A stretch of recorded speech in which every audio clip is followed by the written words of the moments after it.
Welcome to the Braemar Life Skills Academy podcast. The world is changing faster than ever, and the world of education is too. Advances in psychology, biology, and a whole range of other fields have opened up new lines of thought about the purpose of school and how it can best serve a new generation of students. Join me on the Braemar Life Skills Academy podcast every week to explore these new ideas. In our last episode, we spoke with Garson Carroll, a local personal fitness trainer who works with Braemar students in advanced fitness modalities. Welcome back to the Braemar Life Skills Academy podcast. I'm Mike Helsby, very happy to be joined once again today by my friend and colleague, Miss Rebecca Bitton, who's going to be talking to us today a little bit about the concepts of overwhelm and burnout, especially as they relate to our students in this moment of very high stress. We are heading into our first term exams here at Braemar, coming up in just a few days. So myself and Miss Bitton and the other teachers here at Braemar are getting a firsthand view of what these concepts look like playing out in the lives of our students. Rebecca, welcome to the show. Thanks for joining us. Thank you so much for having me. I love being here. I love being in this podcast, love this school. Thank you so much for setting this up. What an amazing opportunity. We love having you. And I mean, it's just so nice to have somebody like yourself with, as we've said in the past, this diverse range of experiences that give you a real, I think, expert perspective on what these students are going through, what's happening in their brains and in their bodies as they prepare for what is for many teenagers the most important thing that they do, the most important day of their year. It may not necessarily seem like that. They may not report that, but boy, when you look at things like stress markers and behavior changes and just what, the looks on their faces this week, you can tell this is a crucial week for them. They're going to be writing exams that are worth, in some cases, the difference between entrance into the university they want to get into or perhaps not. Where things like the pride and the esteem of their parents or their friends, right? The ability to move on in their high school career and feel good about themselves. There's so much that hinges on this moment. And so without further ado, I want to dig right into some of the most important concepts related to exam study stress and just the day-to-day stress that these students are going through. In your professional profile, you are not just a teacher, you are a mental health coach. I'm going to ask you to talk a little bit about that, but in the profile it also talks about focusing on dealing with overwhelm and dealing with burnout. So what are you doing outside of school with Be and Become, with your mental health coaching, and especially what are overwhelm and burnout, and how are you approaching them in that practice? So actually what turned me on to this notion of mental wellness coaching and what made it to be not just a passion, but a big purpose of mine is that I started to recognize, especially in the entrepreneurial world, which I've been for quite a few years, is we tend to be in this, like we were talking about earlier, this overly complex world where, especially now after COVID, we're seeing there's a lot of overlap between our work world and our personal life. And those limitations and boundaries are starting to kind of dissipate. And so what tends to happen is we start rolling into this lifestyle where we're always on. And I see this a lot with my clients, especially with my clients that have mental illnesses such as bipolar disorder, where they're feeling like they are very overly ambitious, or they have what I'm noticing a lot with adults and my clients that are adults. They often have a lot of things like what we now have been using this term of, having a side hustle. It's actually very interesting that statistically since COVID, there's been a huge surge of people that have started businesses. And a lot of people have actually started businesses on top of their full-time jobs. So we're actually working now more than ever. And so I really got turned on to this concept of what is actually work. And I've always known that we've lived in a work culture, but it's becoming something else. And I'm noticing that it's starting to has a lot to do with the fabric of what we define ourselves as. So we identify with our work, we identify with what we do, and that started to affect me as well in my own mental health, where I started to define myself by what I did as a professional, which kind of dissipated my purpose. And so I started to kind of reconnect with this purpose of helping other people find their purpose. and having that purposeful occupation where they're doing something that they truly love. And that's when we can actually see a lot of cure of overwhelm, because we're not just doing anymore.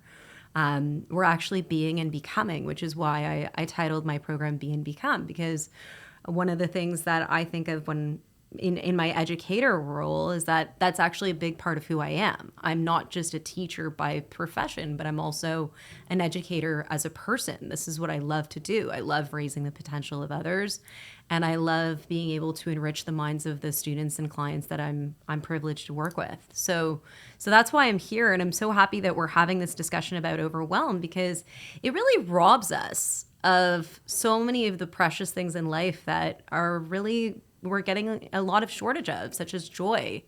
I was just talking to you about how I was having fun in this playground downtown, and it really brought to life that we're losing a little bit of our childlike enthusiasm. We're losing our zest for life. We're in this kind of constant exchange of what we have to do, and our lives seem to be driven by this never-ending to-do list.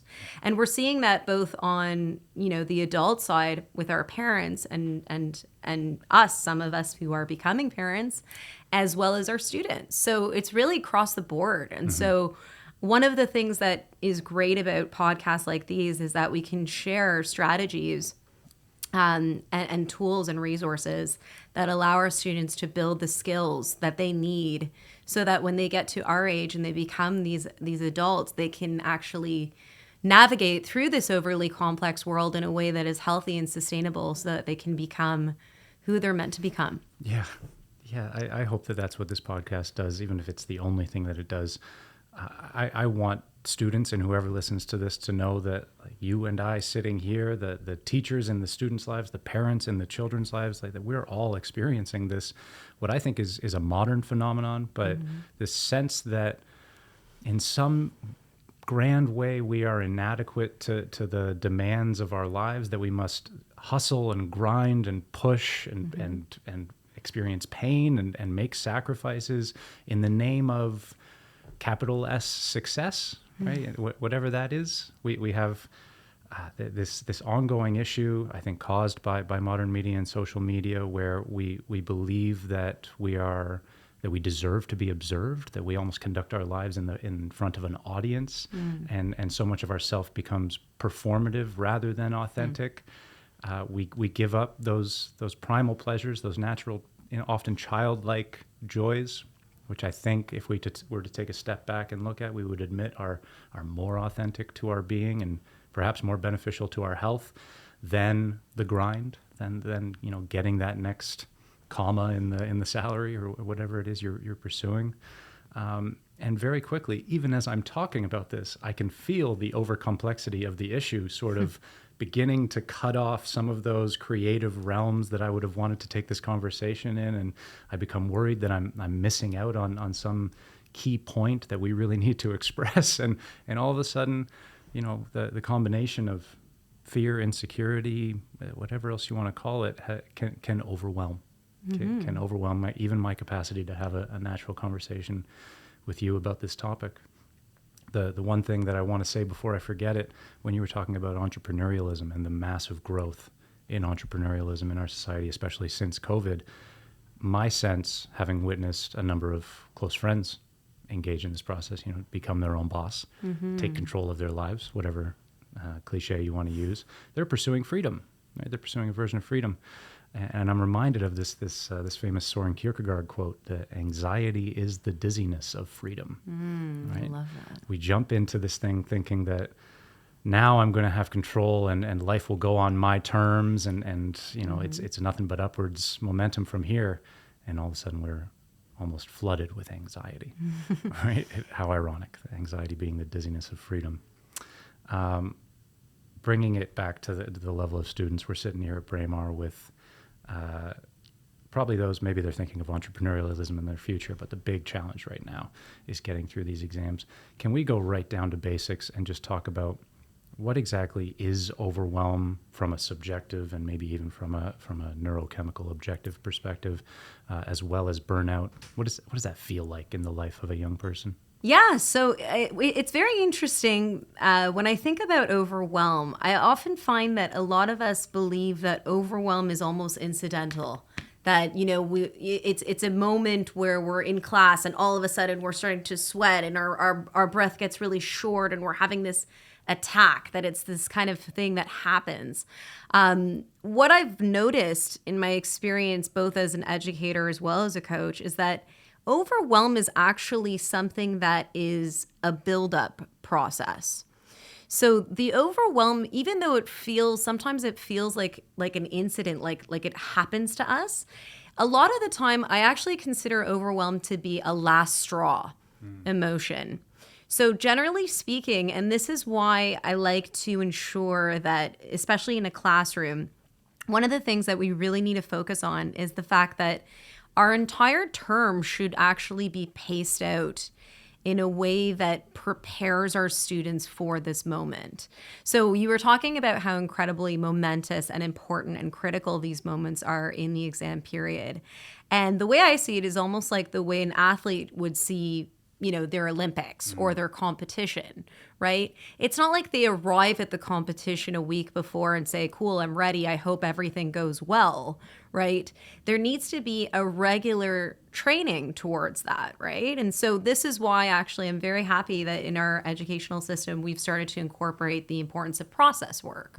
So now we're not just given, these really big deadlines that on their own just look extremely daunting and intimidating, that can actually almost paralyze us before we even start to produce anything, which is very characteristic of overwhelm. Is that I actually look at overwhelm as two things. So sometimes we have external stressors, which we tend to forget with students, I realize as well, is that their stressors aren't just in the classroom. Most of their stressors are actually outside of the classroom. So especially with our students being international students, right, they have stressors from their parents overseas, they have stressors from their friends, they have stressors, especially now with so much technology, their attention is being broken so many ways. And so even just the pileup of external stressors is enough to produce this overwhelm. And so the overwhelm, in terms of its sensations, a lot of it has to do with shortness of breath, tightness in the chest, racing thoughts, unexplained and undue physical tiredness, which I think goes really undetected. I used to feel the same way. I remember in university a lot. When I was feeling overly stressed out and people would ask me what's wrong, I would just say, I'm tired. And I would go and I would take a nap. And it's very interesting. We always saw this stereotype of teenagers constantly taking naps. And it's one of those things where, to me, that's actually a warning sign. Because if they're having a full 8 hours of sleep, they shouldn't need a nap every couple hours. Yeah. And a lot of the time, and I see this with students too, sometimes they even nap in class. And I think that's actually an escapist. It's an escapist mechanism, right? And so these are the things that we need to kind of pick up on. But generally speaking, we also talked about some other symptoms that might come up. So for example, this notion of the freeze, flight, or fight situation. So different students will deal with overwhelm in different ways. There are students that will feel the stress of their parents, and so they want to carry that burden and they might try and push through. And then in this case, they might have moments where they could have a lapse in memory. They could have a lapse in speech. Sometimes they'll lose their words, or they'll get really, riled up in different ways, or they might be working on one task and then skip to another really quickly, and they're just kind of scattered. Yeah. There's that response that I've seen a lot. There's also others that are just in that total freeze mode, and we kind of get that blank stare that we see in our students' faces sometimes. And sometimes we chalk that up to them not understanding the material, but as I was explaining a little earlier, is that, sometimes it's actually a sign of overwhelm, right? Which, we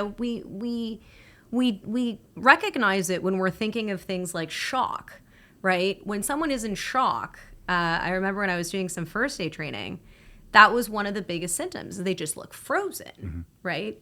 And we know why that is. There's biological markers that we talk about that create that response. So all of these can be symptoms and signs of overwhelm. But the biggest message I want to send about overwhelm is that it's something that needs to be detected on an earlier basis.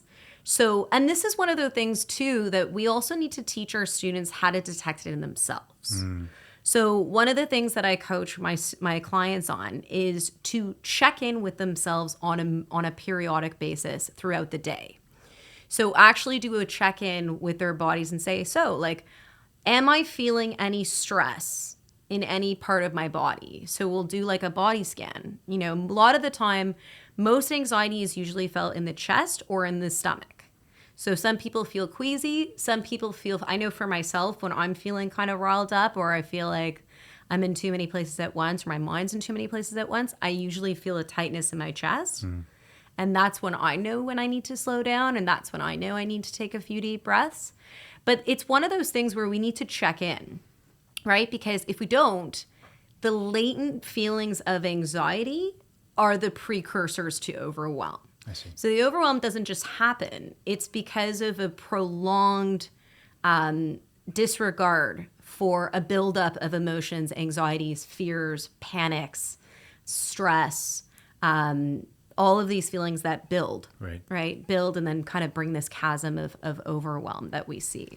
So if a young person is regularly or chronically feeling getting into that fight, flight, or freeze state, then that can lead to a more persistent state of what we're calling overwhelm or burnout. Yeah, absolutely. Absolutely. I truly believe that it's a last straw, that I don't believe that people are just overwhelmed in a moment. I do believe that it is something that does build up over a period of time if it's not taken care of. Yeah, I think there's two massive things that we're really missing. I guess just in popular culture, we end up using words like lazy and like procrastinate when we see a student who is, to our eyes, in that shock state, doing nothing, right, or putting their head down on their desk and sleeping. When I think the disconnect is that we fail to realize those behaviors are adaptive, that those are things this student has picked up on probably years ago in direct response to stimuli that its body took to be threatening, right? Obviously, work around ADHD is ongoing, and I can't wait for 5 to 10 years from now when they really have that breakthrough and we're able to say, this is ADHD and this is not, these are its causes and these are not. But until that day, what it looks like to me is that these students who end up exhibiting a lot of the symptoms you just described, the thinking about 20 things at once instead of being able to think of one thing, fidgeting, freezing, dissociating, etc., these are adaptations that were likely developed by the child in response to being given responsibilities or information that were too complex for them or that they couldn't understand. The most obvious example I can think of is a Braemar student who is in an ESL class, who's coming, they're on their language learning journey, right? They're halfway there, and they're regularly being spoken to in English, maybe by peers or by people in the hall or on the street, at a pace or at a complexity that they don't understand. Now, the healthiest response to that would be the person admitting to themselves that they don't understand and seeking out help and resources so that they can gradually catch up to that level. But how many children have the tools and the self-awareness that I know you're trying to instill in many of them to do that? So instead, what do? If you're in a classroom, you got your response to a threat, fight, flight, or freeze. Can they fight? Of course not, right? You can't stand up and punch your teacher for being too complex, right? Please don't. Can you flee? Can you run? No, you're stuck in your class, right? So what do? You freeze and you adopt many of the symptoms that we now identify with ADHD. And when that becomes an adaptive response to an instructor standing up in front of you or to dealing with someone in a specific language or a specific setting, we can call it a lot of different things, but it sure sounds like what we're talking about today. Yeah, I also really love the fact that you brought in the words that we use, right? This notion of, oh, they're lazy or they're procrastinating. It's very interesting because, as you say, it's also an adaptive, it's an adaptive internalization of who we are as well. I see this a lot with my clients too, where they actually feel that they're being lazy when they're not constantly productive. And that, I think, actually came from their experience as a student, where their teacher might have judged them to be that way. And so it's interesting because I find that the reason why a lot of people, and students especially students who don't actually speak up and say, hey, I actually need help, or I don't know what we're doing here. Like, can you just run it by me? And I think that it's because they are bred in this tradition of judgment. So these words of, oh, you're being lazy, or, oh, this person's not trying hard enough, or anything, these are judgment claims, right? And so instead, and we always know that anytime that we're judging something, we're always losing an understanding, right? We're actually robbing ourselves of the opportunity to understand, right? I truly believe that judgment is the thief of empathy, if you can think of it, right? I'm writing it down. That's how I feel. And I find that every time we judge anybody, whether it's a student, we're always robbing ourselves from the opportunity to build that bridge, right? And so I've actually sometimes I have to call my students out and say, hey, you know what? Like, even just today, I had a student, she was away for a few days. And, as teachers, we're like, well, they should be following up on their modules. They should be doing this. They should be doing that. And if they're not doing that, well, then that's out of our responsibility and they should know better. Yeah.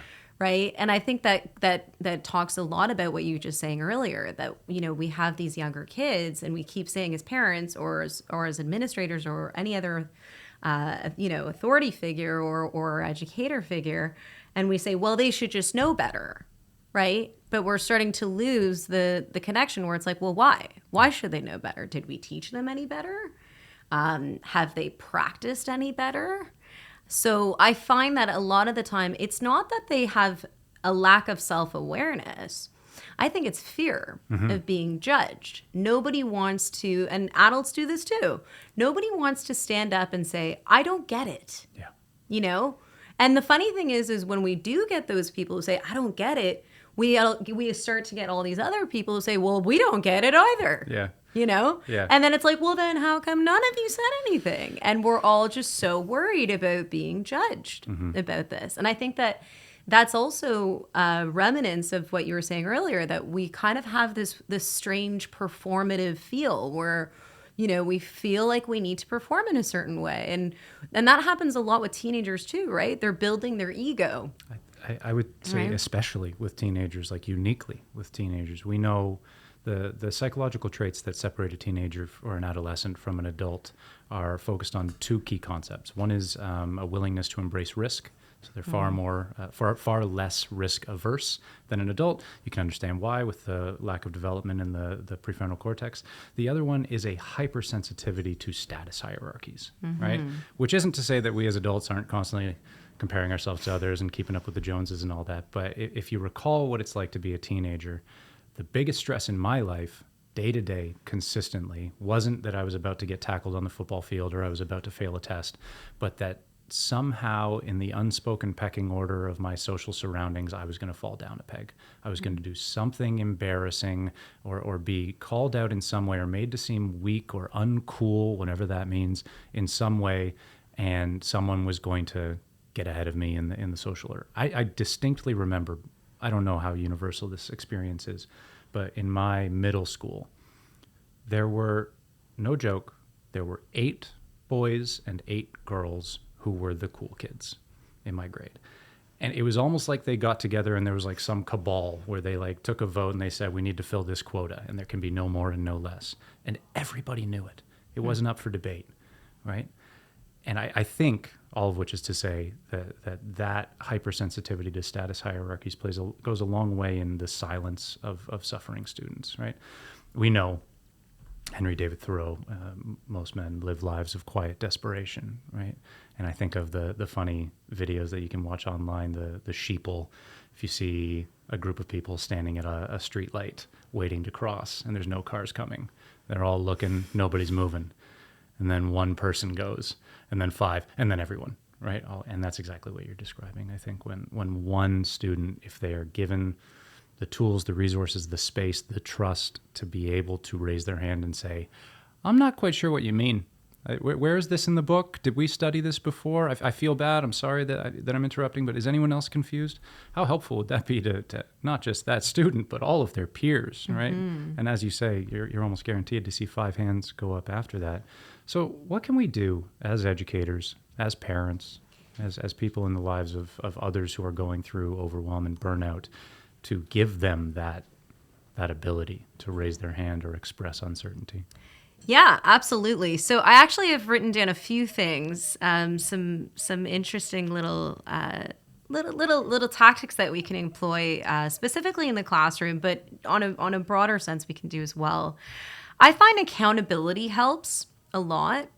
So what I like to tell my students, and I generally teach classes in communications, English, business, and social studies, and so most of our assessments are generally long-term assessments. So say, for example, an essay or, right now we're doing culminating assignments, and these are longer assignments, right? They're a little bit on the heavier side.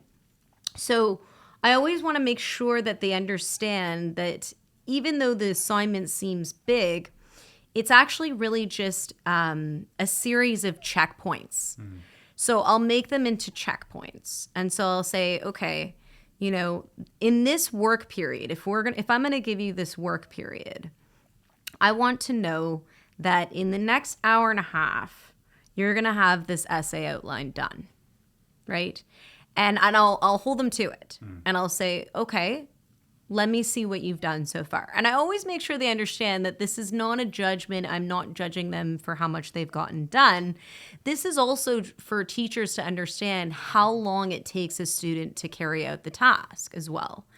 I notice actually as well, when we were talking a little bit about students who have ADD and ADHD, I actually spoke to a couple of my students who do identify to have that condition. One of the things that they said was very helpful is they'll put together a timer, and they actually break up their tasks into very, very micro chunks. And they'll actually put a timer and say, okay, in the next 5 minutes, I'm going to write down 4 sentences. And they'll time themselves. And that somehow the timing, it's interesting because normally you would think the timing would add more anxiety. For them, it's actually an incentive where it's like, okay, great, I've got 2 more minutes, better get my next 2 sentences out. And it keeps them on track. So for me, I think the biggest thing is pacing. It's really, really a pace, because if we start to look at this exam or this culminating assignment as like a sprint where it's like, okay, well, I only have a couple of days to do this, better grind and better, cram, as we used to say. Our bodies are not designed to cram. No. Right? If you see, it's very interesting when we see athletes or celebrities or speakers or anybody that we consider to be amazing and high performance people, what we don't see is all the preparation that happened before. So we see this amazing concert. We don't realize they've auditioned for that concert for the last year. So in the same way, we have to treat these critical moments with preparation and process, and really just encouraging the process, right? One thing I was telling my students today is I'll say, I asked them, like, so how much have you guys done in this assignment? And one of them was telling me, I haven't done much because I have this other assignment in this class. And I'm like, well, no, actually, it's much better that you do a little bit of 5 assignments on a daily basis. Yeah. It's much more efficient, because if you start to put all your eggs in one basket and then you move to your next assignment, nothing is done. Even just the fact that you're working from scratch, that already is an internal stressor, right? It's like a classic thing. I mean, I like to consider myself a writer, and I know that whenever I speak to other writers, the most daunting thing is a blank page, Oh, right? yeah. So I don't have any more blank pages, Yeah. right? I've got, pages with notes, and it could be the most random notes ever, but at least I'm not starting from zero. Yeah. Right. You use the metaphor of sprinting, which I think is so appropriate to this, because you said the human body is not designed to cram, right? The human body is not designed to sprint, right? Our great evolutionary advantage is we are great endurance. We are great endurers, I suppose you could say. So the how perfectionism plays into all of that, and the idea of I need to get this one thing done and I need to bang my head against this wall until it's done and then I'll think about the next thing. It's not what we're designed to do, right? Our brains are designed, as you said, to take a discrete task for a short period of time, put ourselves to it, and then restore for a short period. I've seen professors describing the metacognitive process with an XY graph that starts very, very high on the y-axis, and it says this is your mental energy, and the y-axis would be time. Sorry, the x-axis would be time. And what we try to do when we sprint, or what we try to do when we cram, is get from here to here with that attention remaining high, and we just can't. We do this, right? And so they talk about things like the Pomodoro technique, or what you've just described as kind of those timed 5-minute chunks. I think Pomodoro goes something like it's either 45-15 or 25-5, but you give yourself that amount of time. I'm going to put myself to this task with the understanding that when that timer dings, I'm done and I can do something I enjoy for a little bit. So you're getting that dopamine motivation, which drives you into the task. You're also, instead of, can only see this on the camera, obviously, but instead of moving across the x-axis and slowly declining towards a zero mental energy, the second you begin to decline, you take that rest, pop back up. The second you begin to decline, half an hour later, take that rest, pop back up, and over time, he does it. I think what I've seen done is over a 6-hour period.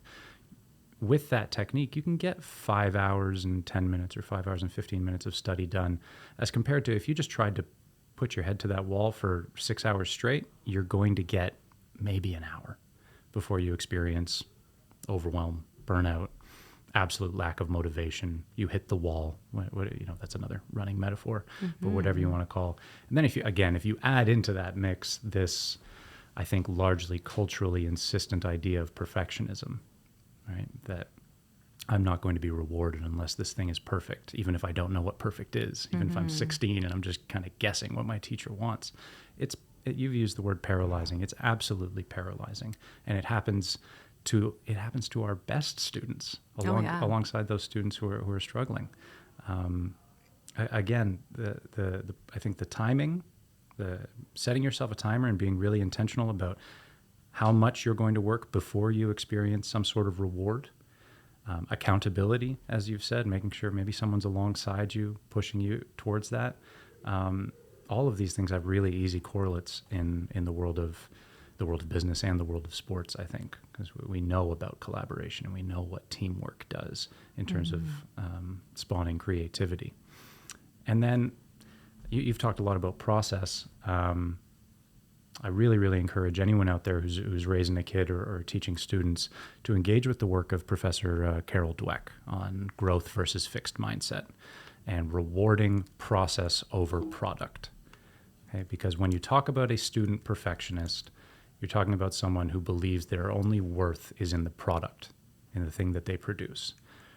We need to be rewarding the process. We need students to be getting dopamine just from the journey.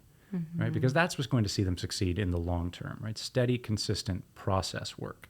So that I had to tell a student just 2 weeks ago, when you hand in your assignment, that should not be the end of your thoughts about that assignment, right? It's not product done, move on. This is part of a process. I'm handing this to someone who's a little bit more expert in this field. They're going to give me their thoughts on my thoughts. I'm going to get this back, think about it again in a new state of mind, rework some of the things. And through that process, I'm ultimately going to be rewarded, not just with a good number on my page in red ink, but a new perspective on the world and a new skill set, hopefully. I don't know that we do a very good job of putting process over product in modern education. And I think the even you mentioned the biomarkers of our students' mental health are all the evidence I need that we need to be doing a better job emphasizing that. And another thing is that a lot of what's missing in our education is what's missing in society. Right? Yeah, what a coincidence. Well, I mean, it's always like that, right? Yeah. It's like whatever issues we're having in our classroom are the bigger issues that we're having outside of our classroom. I always see that, right? I mean, even like I say, being able to have, in classroom and out of classroom experience in this notion of our society constantly rewarding us for products, but also even beyond products, just anything tangible. Right? Content. We always need tangible markers. If we look at the way productivity is assessed and rewarded, right? We always need tangible objectives. So, for example, ever since we were in the Industrial Revolution with factories, right? It was about how many pieces did you get done? Or, in a corporate sense, we see how long did it take you to go through these files, right? I mean, even my mother, and I saw her like this, where she would have to go. She was a life insurance underwriter, and she would have to screen files, and everything is numerical, right? So everything is measurable products. So when students see their parents glorifying this notion of tangible products as a way of attributing value to their work and what they do, that's the thing that actually kills our joy for our work all the time, is that we're always worried about, I feel like I'm doing a lot of great work, but my sales haven't gone up. Or I feel like I'm doing a lot of great work, but I have the same 3 customers that I had in the last 20 years and I'm not getting new customers. So there's no numbers that are changing. Right. So that's kind of the same idea as what you were saying earlier, is that, we're focused on what is the end product. If we don't have the end product, then there is no consummation of the value of our time. Yeah. But the fact is that our time is the most valuable thing we have. And that's what we forget all the time, right? Even with mental health, which is something that is so intangible in a lot of ways. A lot of my clients will say, they'll be like, well, am I doing it right? I don't know. Like, do I know if it's working? I'm like, well, how do you feel? Yeah. Has your journey changed at all? And they'll say, yeah, it's actually helped a lot. I'm like, okay, so what is the evidence you need? What kind of evidence do you want to see? Yeah. Well, right. These sound like a lot of people who are raised in a system that it's as simple as imagining a student coming home and the parents asking, let me see that report card, and if it's good, we're going to put it on the fridge, and if it's not, we're going to have a talk. Right? Instead of, I don't need to see that report card because I'm so proud of seeing you sit down at that table for an hour every day for the last month, right? And it's been such a joy sitting alongside you, working with you, and our relationship has improved, and I can see you growing. I don't care what that number on that page is, right? Your process is wonderful.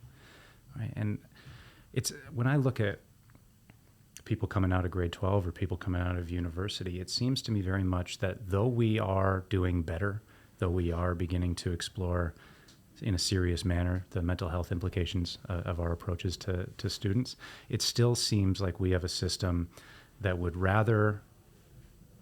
prefer a student who comes out of high school with a 100% average and no friends over a student who comes out of high school with a 75% average and a robust social life and a support network, or a student who has a whole bunch of really nice lifestyle skills. They're able to cook, they value nature, they have some engagement with music, they have a creative outlet, right? They're in close ties with their families, but they have a 70% GPA, right? Is that not a success? Right? As opposed to a student who's 6 months away from a mental breakdown in their first term at university. Yeah. Right. And if it's not at their teenage age, it's in their adult age. Yeah. I mean, we see adults, break down all the time. I was one of them. Right. And again, it's this, and this is why I'm so passionate about this work, is that we've really valued and glorified external success. way more than we've ever valued internal success. And what you're talking about, having those healthy relationships, having a healthy relationship with ourselves, seeing a self-actualized teenager where they're confident and they're not comparing themselves and they're showing leadership skills. And like you said, they've got creative outlets. I mean, that is what we want. It's just that our system needs to change to reward that. Yeah. In better ways. And right now, I find that the rewards that we're seeing in our society are much more tangible. And so they need tangible prerequisites. So it's one of those things where we need change on a global, national, local level, as well as down to the size of our small classroom. So the concepts that we share in this podcast are always overreaching in so many ways. I hope so. One thing that has given me a lot of peace and solace in this life, especially in recent years, is just the idea of taking care of my corner, right? Making sure that the sphere of influence, small though it may be, that I have, is being respected and treated with a lot of these ideas, right? And if things are going to change, they're going to change from the bottom up and the top down. And we're teachers. We have a chance to really do grassroots work, letting these adolescents know that they are valued just for being themselves, just for waking up this morning and showing up in the classroom, for putting their efforts in and genuinely engaging in this human endeavor. You're about to run into another human endeavor and teach another class in preparation for exams coming up. Before we let you go, I just want to kind of exchange our toolkits, if you will, like just our really concrete approaches to these students. What are we going to tell them in the coming days to give them the best chance to walk into an exam calm, confident, and comfortable? Right? Because that's the state that they're going to perform well in, not crammed, stressed, and underslept. I tell students, I walked around to a few classes today and talked about my 3 C's of exam preparation, which are care, communication, and collaboration. So I tell them, step 1, whatever your physical health situation is, take care of it. Get those 8 hours of sleep every single night. It's sacred, and it's your best chance of remembering, right? Whatever it is you studied. Get some good food in you. We know how much things like omega-3s and those types of compounds benefit the brain. You need the energy to think, right? So make sure that you're putting some good fuel in your body.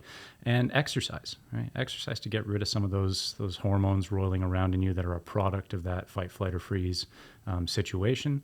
Let's turn that into a state of calm and a state of confidence. So care, communicate. We talked about it earlier. Raise your hand. Tell people you don't know what's going on. Grab a friend. Say, hey, can you explain this concept to me? Tell your teacher that you're experiencing some exam stress and you've had some blackouts in the past, and maybe you could use some accommodation, right? And then collaborate. We know that creativity and new ideas are the stuff of collaboration. So grab some friends. Get into a study group. Break up the work so that each person is writing notes and maybe writing some quiz questions for each of you. Share that information amongst yourselves. Quiz each other. Hold each other accountable. And I think eliminating the loneliness of the pursuit of academic excellence goes a long way to getting you to academic excellence. So 3 C's: care, communicate, collaborate. Nice little package. That's my approach. So I don't know how you feel about that. Or if I'm a huge fan of that. I think that's super important, especially the care part. We always forget the care part. Again, like students and adults, we always forget the care part. Even myself, I always find that sometimes I lack on that because we're so focused on the productivity. We're so focused on, getting it all done. Yeah. That we forget. And then I'll care. Yeah, and then the care when we have time, right? I mean, we used to get like the energy drinks and the all-nighters, and it was funny because it was like we felt glorified doing those things. Yeah. So I'm very, very, very a huge advocate of promoting that 8 hours of sleep. And also, I think that it's important for us to also train them on these executive functioning skills. Like one of the things that I wanted to mention earlier was knowing how long things take is a huge thing. And that's why I like to know in the classroom, how long did it take you to do this part? How long did it take you to do that part? Because one thing that I noticed too is that sometimes students can be overconfident in how quickly they can carry out an assignment. Yeah. So for studies, that's an amazing thing. For actual assignments, like final assignments that they're doing now, I think for me, it would definitely be breaking it down. So break things down and schedule those broke down tasks. Yes. It's very much like the way I do my marking, right? I don't do all my marking in one weekend. I'll say, today I'll do this assignment, tomorrow I'll mark this assignment. I'll put that in my schedule, like you said, with the Pomodoro effect, very, very effective as well. Breaking it into smaller tasks. Again, asking for help as well. Looking for resources too. Like if you are looking for examples, we have a beautiful access to the internet now. We can find resources, examples. I know a lot of people, they're very shy about communication. So try and help ourselves by giving us as much tools and as many resources as we can, so that, again, we're not working from scratch, that we're working from some kind of benchmark or foundation that can give us the confidence we need to deliver. Yeah. Yeah. If you're going to hike up a mountain, you better be confident in your equipment. You better have a schedule because you're not climbing it all today. Right. Right. And I think that old line, I don't know if it's Confucius, but the journey of 1,000 miles begins with a single step, right? That's Just right. get yourself, don't leave the page blank, right? Get yourself writing, even if it's gibberish, or get yourself studying, like get yourself sat down, get yourself in a position to succeed, and then watch the flow kind of take over. Like when I'm running, to bring it back to the metaphor of running for the umpteenth time, if I look at a hill, I'll do poorly at it, right? I'll be stressed about it, and I'll be thinking about, oh, this is so difficult. If I don't know that I'm on a hill, as often happens when you're running south to north in Toronto, for example, you look backwards, and only then do you realize, oh, I just climbed 100 meters, right? And I think the same applies for a lot of our processes. Once you're in it, if you can begin, you'll be surprised how far you've come. Rebecca, we could, and I hope will, spend many, many more hours talking about this stuff. Yeah. We'll look forward very much to having you back again. Looking forward to seeing how our students do, hopefully with the support of yourself, myself, and all the great teachers and staff here at Braemar. Best of luck to all of us. Yeah, absolutely. any It's final words? let the games begin, right? Yeah, here we go.